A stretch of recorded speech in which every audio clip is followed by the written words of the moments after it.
ಮಂಡ್ಯದಲ್ಲಿ ಜನ ಗಿಲ್ಲಿ ಪರ ಒಲವು ತೋರಿದ್ದಾರೆ. ಬಿಗ್ ಬಾಸ್ನಲ್ಲಿ ಗಿಲ್ಲಿ ಚೆನ್ನಾಗಿ ಆಟ ಆಡಿದ್ದಾನೆ, ಗಿಲ್ಲಿಗೆ ಒಳ್ಳೆ ಟ್ಯಾಲೆಂಟ್ ಇದೆ, ಗಿಲ್ಲಿ ಗೆದ್ದೇ ಗೆಲ್ತಾನೆ ಅಂತ ಜನ ವಿಶ್ವಾಸ ತೋರಿದ್ದಾರೆ. ಒಬ್ಬ ಹಳ್ಳಿ ಪ್ರದೇಶದಿಂದ ಬಂದಂತಹ ಹುಡುಗ ಬಿಗ್ ಬಾಸ್ ಶೋನಲ್ಲಿ ತನ್ನದೇ ಛಾಪು ಮೂಡಿಸಿದ್ದಾನೆ.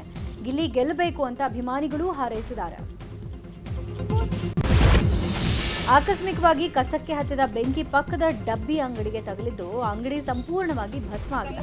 ಧಾರವಾಡದ JSS ಕಾಲೇಜ್ ಬಳಿ ತಡರಾತ್ರಿ ಘಟನೆ ನಡೆದಿರುವುದು. ಬೆಂಕಿ ತಗುಲಿದ ಸುದ್ದಿ ತಿಳಿತಾ ಇದ್ದಂತೆ ಅಗ್ನಿಶಾಮಕ ದಳದ ಸಿಬ್ಬಂದಿ ಸ್ಥಳಕ್ಕೆ ದೌಡಾಯಿಸಿದ್ದು ಕೂಡಲೇ ಬೆಂಕಿ ನಂದಿಸುವಲ್ಲಿ ಯಶಸ್ವಿಯಾದರು. ಅಗ್ನಿಶಾಮಕ ಸಿಬ್ಬಂದಿಯ ಸಮಯ ಪ್ರಜ್ಞೆಯಿಂದ ಭಾರೀ ಅನಾಹುತ ತಪ್ಪಿದೆ.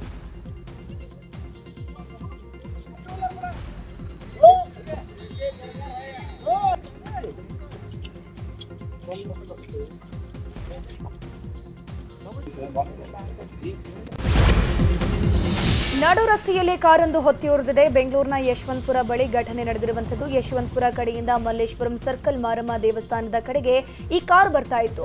ಕಾರಿನ ಒಳಗಡೆ ಹೊಗೆ ಕಾಣಿಸಿಕೊಳ್ತಿದ್ದಂತೆ ಕೂಡಲೇ ಕಾರು ನಿಲ್ಲಿಸಿ ಚಾಲಕ ಕಾರನ್ನ ಹೊರಗಡೆ ಅಲ್ಲಿಂದ ಓಡ್ಕೊಂಡು ಬಂದಿದ್ದಾರೆ. ಅದೃಷ್ಟವಶಾತ್ ಯಾವುದೇ ಪ್ರಾಣಹಾನಿಯಾಗಿಲ್ಲ. ಸ್ಥಳಕ್ಕೆ ಆಗಮಿಸಿದ ಅಗ್ನಿಶಾಮಕ ಸಿಬ್ಬಂದಿ ಬೆಂಕಿ ನಂದಿಸಿದ್ದಾರೆ.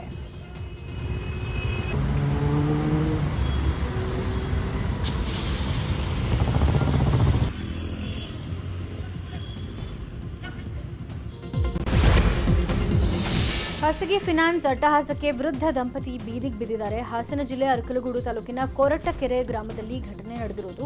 ಸಣ್ಣಯ್ಯ ಜಯಮ್ಮ ಅನ್ನುವವರು ಮನೆ ಅಡವಿಟ್ಟು ಫಿನಾನ್ಸ್ನಿಂದ ಸಾಲ ಪಡ್ಕೊಂಡಿದ್ರು. 1 ವರ್ಷ ಕಾಲ ಸಾಲದ ಕಂತು ಕಟ್ಟಿದ್ದಾರೆ ಅಂತ ಹೇಳಲಾಗಿದೆ. ಆದರೆ ಕೆಲ ತಿಂಗಳಿಂದ ಸಾಲದ ಕಂತು ಕಟ್ಟದ ಕಾರಣ ಮನೆಯನ್ನ ಫಿನಾನ್ಸ್ ಸಿಬ್ಬಂದಿ ಜಪ್ತಿ ಮಾಡಿದ್ದಾರೆ.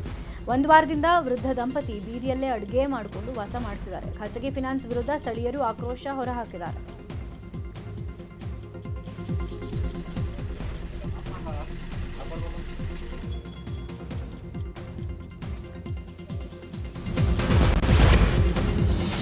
ಗದಗದ ಉತ್ಖನನ ಸ್ಥಳದಲ್ಲಿ ಅನೇಕ ವಸ್ತುಗಳು ಸಿಕ್ಕಿದೆ. ಶ್ರೀಕೋಟ ವೀರಭದ್ರೇಶ್ವರ ದೇವಾಲಯದ ಪಕ್ಕದ ಕೋಟೆ ಗೋಡೆಯಲ್ಲಿ ಶಿವಲಿಂಗ ಕಾಣಿಸಿಕೊಂಡಿದೆ. ಈ ಶಿವಲಿಂಗ ಯಾವ ಕಾಲದ್ದು ಅನ್ನೋದು ಇನ್ನೂ ಕೂಡ ಗೊತ್ತಾಗಿಲ್ಲ. ಆದರೆ ಪುರಾತನ ಕಾಲದ ಶಿವಲಿಂಗ ಅನ್ನೋದು ಗೊತ್ತಾಗಿದೆ. ಗದಗದ ಲಕ್ಕುಂಡಿಯಲ್ಲಿ ನಿಧಿ ಸಿಕ್ಕ ಸ್ಥಳದಲ್ಲಿ ಉತ್ಖನನ ನಡೀತಾ ಇದೆ. ಇನ್ನು ಉತ್ಖನನ ಮಾಡ್ತಾ ಇರೋ ಜಾಗದಲ್ಲಿ ಬೃಹತ್ ಹಾವೊಂದು ಕಾಣಿಸ್ಕೊಂಡಿದೆಯಂತೆ.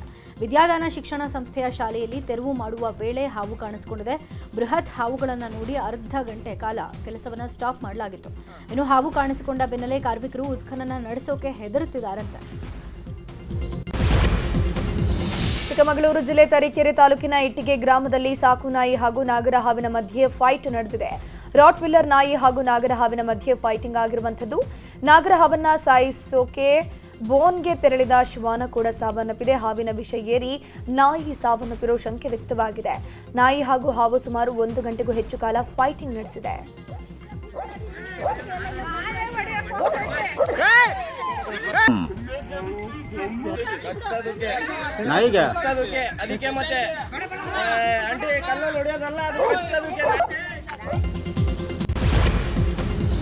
ಚಾಮರಾಜನಗರ ತಾಲೂಕು ನಂಜದೇವನಪುರ ಬಳಿ ಮತ್ತೊಂದು ಗಂಡು ಹುಲಿ ಮರಿ ಸೆರೆ ಹಿಡಿಯಲಾಗಿದೆ. ಇತ್ತೀಚೆಗೆ ಇಲ್ಲಿನ ತೋಟವೊಂದರಲ್ಲಿ ತಾಯಿ ಹಾಗೂ 4 ಮರಿ ಹುಲಿಗಳು ಕಾಣಿಸಿಕೊಂಡು ಆತಂಕ ಉಂಟುಮಾಡಿದ್ವು. ಈಗಾಗಲೇ ತಾಯಿ ಹಾಗೂ 1 ಹೆಣ್ಣು ಮರಿ ಸೆರೆ ಆಗಿದೆ.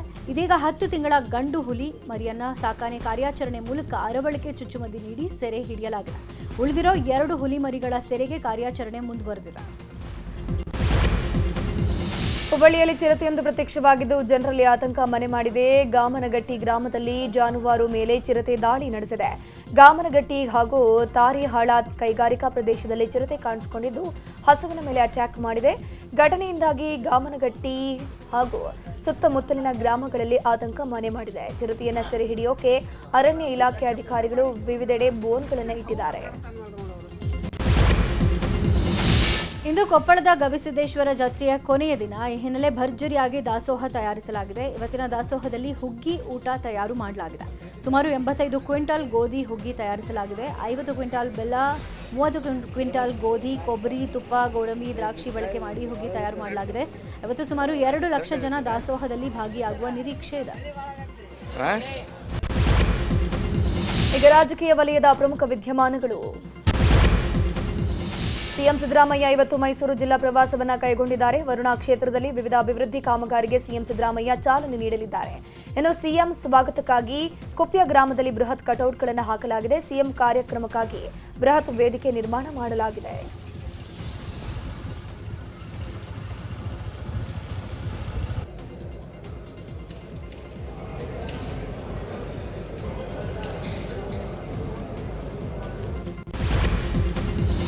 ಇವತ್ತು ಮೈಸೂರು ಜಿಲ್ಲೆ ಪ್ರವಾಸವನ್ನ ಮುಗಿಸಿ ರಾತ್ರಿ ಬೆಂಗಳೂರಿಗೆ ವಾಪಸ್ಸಾಗಲಿರುವ ಸಿಎಂ ಸಿದ್ದರಾಮಯ್ಯ ನಾಳೆ ಬೆಳಗಾವಿ ಮತ್ತು ಬಾಗಲಕೋಟೆ ಜಿಲ್ಲಾ ಪ್ರವಾಸ ಕೈಗೊಳ್ತಾರೆ.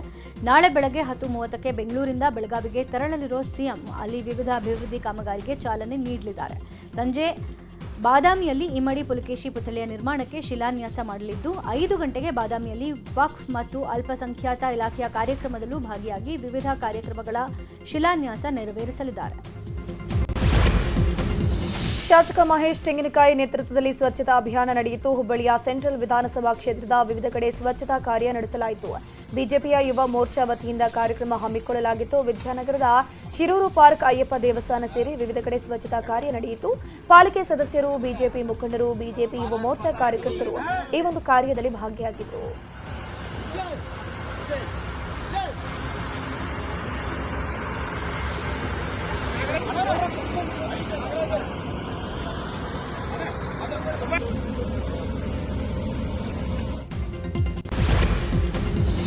ಚಿನ್ನಸ್ವಾಮಿಯಲ್ಲಿ ಪಂದ್ಯ ಆಯೋಜನೆಗೆ ಷರತ್ತುಬದ್ಧ ಅನುಮತಿ ನೀಡಲಾಗಿದೆ. ಈ ಬಗ್ಗೆ ಗೃಹ ಸಚಿವ ಪರಮೇಶ್ವರ್ ಪ್ರತಿಕ್ರಿಯೆ ಕೊಟ್ಟಿದ್ದಾರೆ. ಪುನಃ ವರದಿಯ ಶಿಫಾರಸಿನ ಅನ್ವಯ ಉನ್ನತ ಮಟ್ಟದ ಕಮಿಟಿಯ ವರದಿ ಆಧರಿಸಿ ಪರ್ಮಿಷನ್ ಕೊಟ್ಟಿದ್ದೀವಿ. ಏನೆಲ್ಲ ಶಿಫಾರಸು ಮಾಡಿದೀವೋ ಅದನ್ನ ಕಾಲಮಿತಿಯೊಳಗೆ ಮಾಡಬೇಕು. ಈಗಾಗಲೇ ಎಲ್ಲ ಕೆಲಸ ಶುರು ಆಗಿದೆ. ಪಂದ್ಯ ಆಯೋಜನೆಗೂ ಮುನ್ನ ಇನ್ನೊಮ್ಮೆ ಪರಿಶೀಲನೆ ಮಾಡ್ತೀವಿ ಅಂತ ಹೇಳಿದ್ರು. ಸಿಎಂ ಸ್ಥಾನದ ಕುರಿತ ಜಮೀರ್ ಹೇಳಿಕೆ ಕಾಂಗ್ರೆಸ್ನ ದಯಾನೀಯ ಸ್ಥಿತಿ ತಿಳಿಸುತ್ತೆ ಅಂತ ಶಾಸಕ ಮಹೇಶ್ ತೆಂಗಿನಕಾಯಿ ಹೇಳಿದ್ದಾರೆ. ಹೈಕಮಾಂಡ್ ಸೂಚನೆ ಕೊಟ್ಟರೆ ದಾರಿ ಹೋಗುವವರನ್ನು ಕೂಡ ಸಿಎಂ ಮಾಡೋದಾಗಿ ಹೇಳಿದ್ದಾರೆ. ಅಷ್ಟರ ಮಟ್ಟಿಗೆ ಕಾಂಗ್ರೆಸ್ ದಯಾನೀಯ ಸ್ಥಿತಿಗೆ ತಲುಪಿದೆ. ಅಧಿಕಾರಕ್ಕಾಗಿ ನಿತ್ಯ ಕಿತ್ತಾಟ ಮುಂದುವರೆದಿದೆ. ಸಿಎಂ ತಮ್ಮ ಸ್ಥಾನವನ್ನು ಉಳಿಸಿಕೊಳ್ಳೋ ಯತ್ನದಲ್ಲಿದ್ದಾರೆ. ಡಿಕೆಶಿ ಸಿಎಂ ಗಾದಿಗೆ ಏರೋಕೆ ಪ್ರಯತ್ನ ಪಡ್ತಿದ್ದಾರೆ. ರಾಜ್ಯದ ಆಡಳಿತ ಯಂತ್ರ ನೆಲಕಚ್ಚಿದೆ ಅಂತ ಅವರು ಗುಡುಗಿದ್ರು. ಸಿಎಂ ಕುರ್ಚಿ ಸಂಘರ್ಷ ಮಧ್ಯೆ ನಮ್ಮ ಸಾಹುಕಾರ್ ನಮ್ಮ ಸಿಎಂ ಕೂಗು ಕೇಳಿ ಬರ್ತಾ ಇದೆ. ಇವತ್ತು ಸತೀಶ್ ಜಾರಕಿಹೊಳಿ ದಾವಣಗೆರೆಗೆ ಬರ್ತಿದ್ದಾರೆ. ಈ ಹಿನ್ನೆಲೆ ನಮ್ಮ ಸಾಹುಕಾರ್ ನಮ್ಮ ಸಿಎಂ ಬರಹದ ಟಿ ಶರ್ಟ್ ಹಾಕಿ ಪೋಸ್ಟರ್ ಹಿಡಿದು ಸತೀಶ್ ಜಾರಕಿಹೊಳಿ ಸ್ವಾಗತಕ್ಕೆ ಅಭಿಮಾನಿಗಳು ಆಗಮಿಸಿದ್ದಾರೆ. ಗೋಪೇನಹಳ್ಳಿ ಹೆಲಿಪ್ಯಾಡ್ ಬಳಿ ಆಗಮಿಸಿದ ಅಭಿಮಾನಿಗಳು ಸತೀಶ್ ಪರ ಘೋಷಣೆ ಕೂಗಿದ್ದಾರೆ.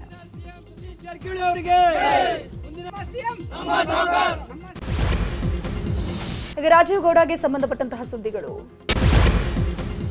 ಶಿಡ್ಲಘಟ್ಟ ಪೌರಾಯುಕ್ತೆ ಅಮೃತಾಗೆ ಧಮಕಿ ಪ್ರಕರಣಕ್ಕೆ ಸಂಬಂಧಪಟ್ಟಂತೆ ರಾಜೀವ್ ಗೌಡ ಮೇಲೆ ಎಫ್ಐಆರ್ ಆಗಿ 5 ದಿನಗಳಾಗಿದೆ.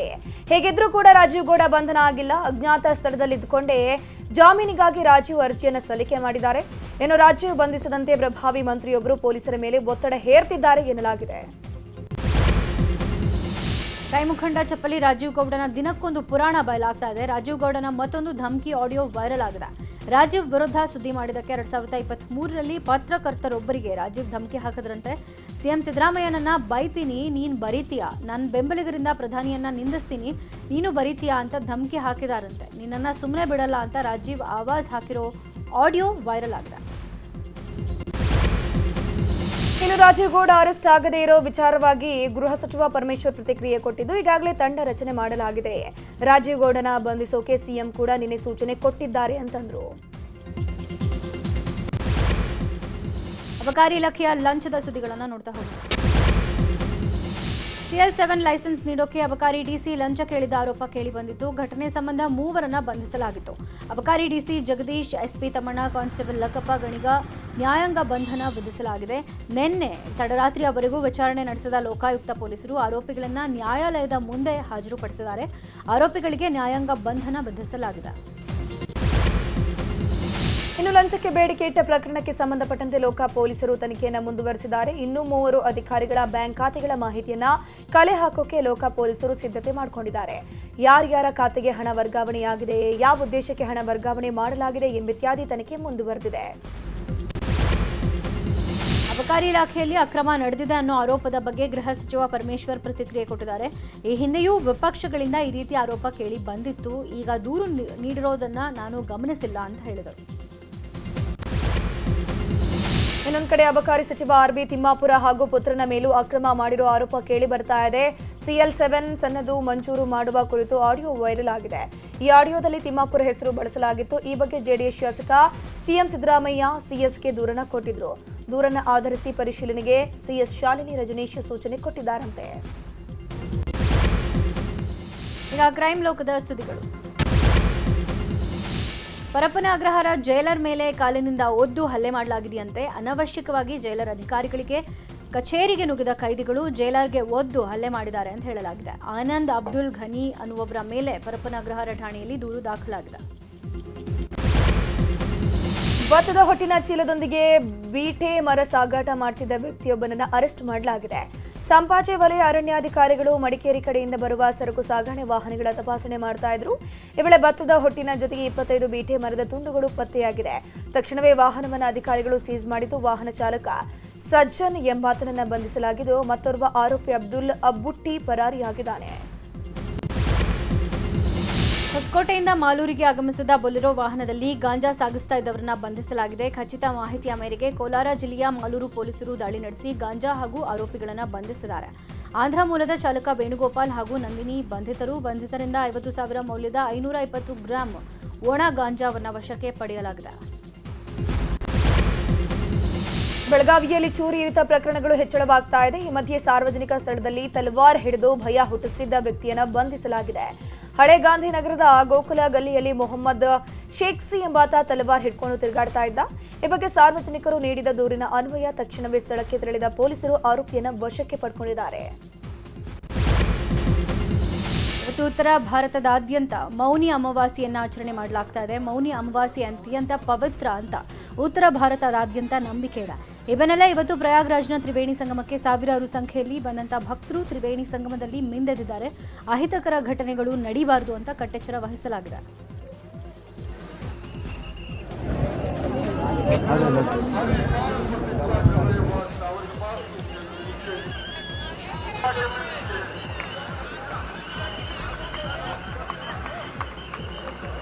बहन जी वॉच टावर के पास प्रतीक्षा कर रही है.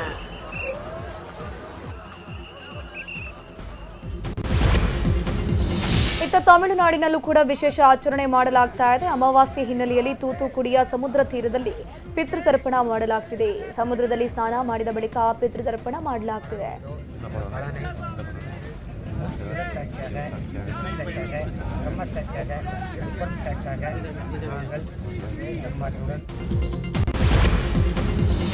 ತಮಿಳುನಾಡಿನ ಕಾರೈಕುಡಿ ಎಂಬಲ್ಲಿ ಜಲ್ಲಿಕಟ್ಟು ವೇಳೆ ವ್ಯಕ್ತಿಯೋರ್ವ ಸಾವನ್ನಪ್ಪಿದ್ದಾರೆ. ಹೋರಿ ಬೆದರಿಸೋ ಸ್ಪರ್ಧೆಯಲ್ಲಿ ಹೋರಿ ಏಕಾಏಕಿ ತಿವಿದ ಪರಿಣಾಮ ಅಬ್ದುಲ್ ಜಬಾರ್ ಅನ್ನುವರು ಸಾವನ್ನಪ್ಪಿದ್ದಾರೆ. ಹೋರಿ ತಿವಿದ ಕೂಡಲೇ ಅವರನ್ನು ಆಸ್ಪತ್ರೆಗೆ ದಾಖಲಿಸಲಾಯಿತು. ಆದರೂ ಕೂಡ ಚಿಕಿತ್ಸೆ ಫಲಿಸದೆ ಸಾವನ್ನಪ್ಪಿದ್ದಾರೆ.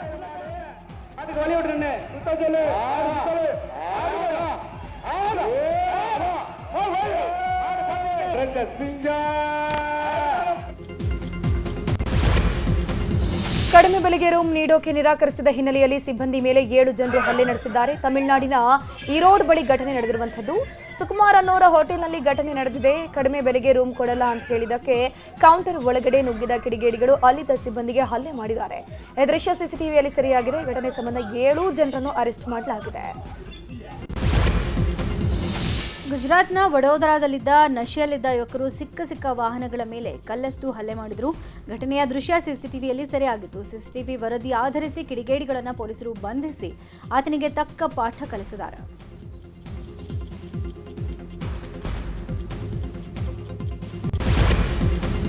ಮಾರುಕಟ್ಟೆಯ ಮೇಲೆ ಏಕಾಏಕಿ 12 ಜನರು ದಾಳಿ ಮಾಡಿ ಉದ್ಯೋಗಿಗಳ ಮೇಲೆ ಹಲ್ಲೆ ನಡೆಸಿರುವಂತಹ ಘಟನೆ ಮಥುರಾದ ಕೋಸಿಕಲ ಠಾಣೆ ವ್ಯಾಪ್ತಿಯಲ್ಲಿ ನಡೆದಿದೆ. ದಾಳಿಯ ದೃಶ್ಯ ಸಿಸಿಟಿವಿಯಲ್ಲಿ ಕ್ಯಾಪ್ಚರ್ ಆಗಿದೆ.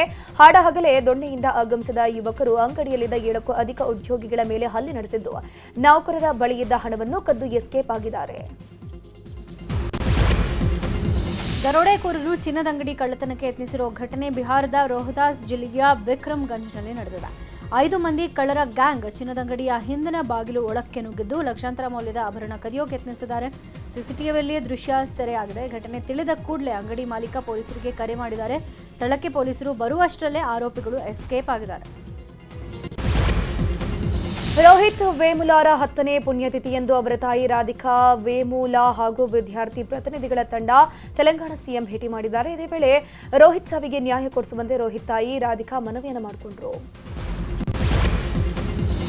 ಇವತ್ತು ಟಿಡಿಪಿ ಪಕ್ಷದ ಸಂಸ್ಥಾಪಕ ಮತ್ತು ಮಾಜಿ ಸಿಎಂ ಎನ್.ಟಿ. ರಾಮರಾವ್ ಅವರ 30ನೇ ವರ್ಷದ ಪುಣ್ಯತಿಥಿ. ಈ ಹಿನ್ನೆಲೆ ನಟ ನಂದಮೂರಿ ಕಲ್ಯಾಣ್ ರಾಮ್ ಹೈದರಾಬಾದ್ನ ಎನ್ಟಿಆರ್ ಘಾಟ್ಗೆ ಭೇಟಿ ನೀಡಿ ನಮನ ಸಲ್ಲಿಸಿದ್ದಾರೆ.